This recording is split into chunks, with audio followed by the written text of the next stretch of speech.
আসসালামু আলাইকুম প্রিয় শিক্ষার্থীরা, জাগরিকে আজকে আমি আলোচনা করব নবম শ্রেণীর বার্ষিক পরীক্ষায় আসা উপযোগী জীবন ও জীবিকা থেকে গুরুত্বপূর্ণ বহু নির্বাচনী প্রশ্ন উত্তরসমূহ। শিক্ষার্থীরা, এর আগের ভিডিওতে আমি নবম শ্রেণীর জীবন ও জীবিকার প্রথম অধ্যায় থেকে বেশ কিছু গুরুত্বপূর্ণ বহু নির্বাচনী প্রশ্ন উত্তর আলোচনা করেছিলাম। এই অধ্যায়টি যেহেতু অনেক বড়, তাই এখানে অনেক গুরুত্বপূর্ণ বহু নির্বাচনী প্রশ্ন উত্তর রয়েছে। আজকে আমি এই প্রথম অধ্যায়ের বাকি গুরুত্বপূর্ণ বহু নির্বাচনী প্রশ্ন উত্তরগুলো আলোচনা করব। শিক্ষার্থীরা, তোমাদের প্রথম অধ্যায়ের নাম হচ্ছে আর্থিক ভাবনা। শিক্ষার্থীরা, এর আগের ভিডিওতে আমি এই প্রথম অধ্যায়ের 26টি গুরুত্বপূর্ণ বহু নির্বাচনী প্রশ্ন উত্তর আলোচনা করেছি।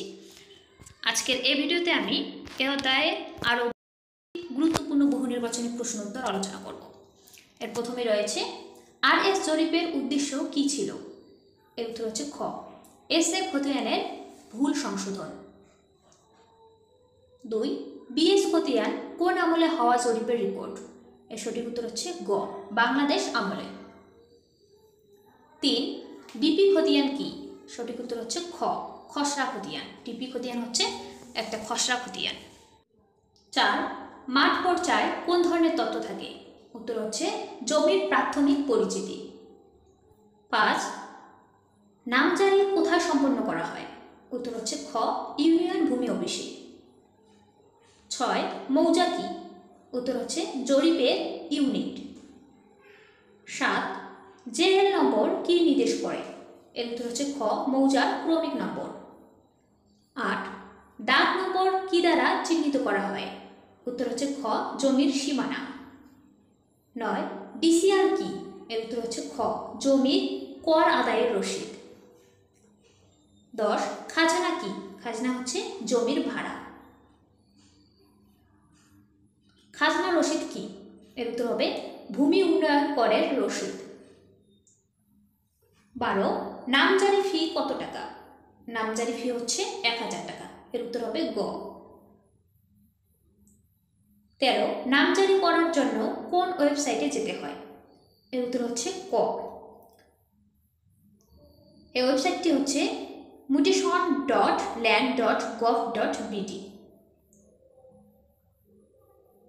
14, মাঠ পর্যায়ের ভুল কিভাবে সংশোধন করা যায়?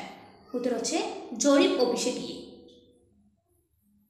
15, জমির খাজনা রসিদ কোথা থেকে সংগ্রহ করা যায়? এর উত্তর হচ্ছে খ, ইউনিয়ন ভূমি অফিস থেকে। 16, জমি বিক্রির আগে কি যাচাই করা উচিত? এর উত্তর হবে উপরের সব কয়টি। জমি বিক্রির আগে দাগ নম্বর, মৌজা নম্বর, এরপর সিএস, এস.এ., আরএস রেকর্ড সবগুলোই যাচাই করতে হয়। 17, জমি ক্রয়ের পর কি করতে হয়? উত্তর হচ্ছে জমির সীমানা নির্ধারণ করতে হয়। 18, জমি খারিজ করতে কোন কাগজপত্র লাগে? জমি খারিজ করতে এনআইডি, জমির দলিল, ওয়ারিশপত্র সবগুলোই লাগে। তাই এর উত্তর হবে ঘ, উপরের সবকটি। 19, ই নামজারি কি? এর উত্তর হচ্ছে অনলাইনে জমি খারিজ। 20, জমি খারিজ আবেদন ফি কত টাকা? এর উত্তর হবে গ, 70 টাকা। শিক্ষার্থীরা, এই অধ্যায়ের গুরুত্বপূর্ণ 20টি বহু নির্বাচনী প্রশ্ন উত্তর আলোচনা করলাম। এর আগের ক্লাসে আমি আরও 26টি বহু নির্বাচনী প্রশ্ন উত্তর আলোচনা করেছি। তোমরা যারা সেই ক্লাসটি মিস করেছো তারা অবশ্যই ক্লাসটি দেখে আসবে।